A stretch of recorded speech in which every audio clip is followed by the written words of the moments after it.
Thank you, Mr Speaker. My question is to the Minister for Immigration, Citizenship and Multicultural Affairs.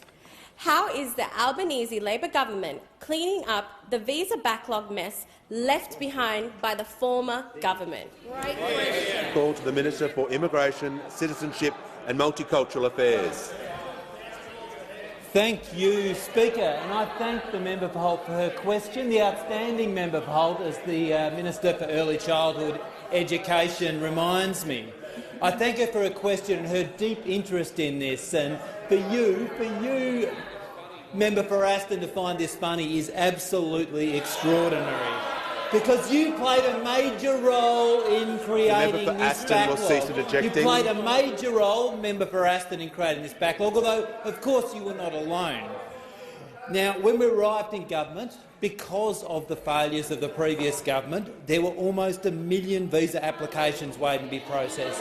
The result of a decade of cruelty and a decade of neglect. These backlogs were choking our immigration system, choking our economy too, and members opposite might want to think about the terrible impact on small business of this backlog. The terrible impact of small business, a matter they might want to think about.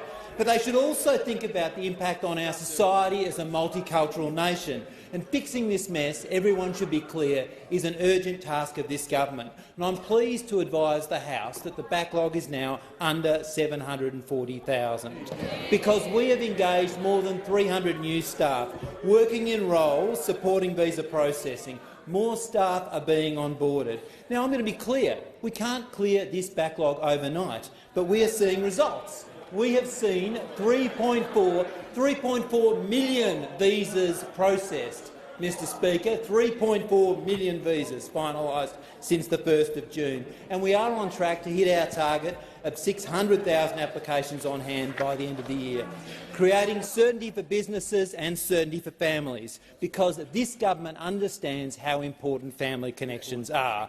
In our country, where 1 in 2 Australians are born overseas or have a parent born overseas. Now, since being elected, we've made a series of changes to make sure that loved ones can once again spend time together in this country, in our country.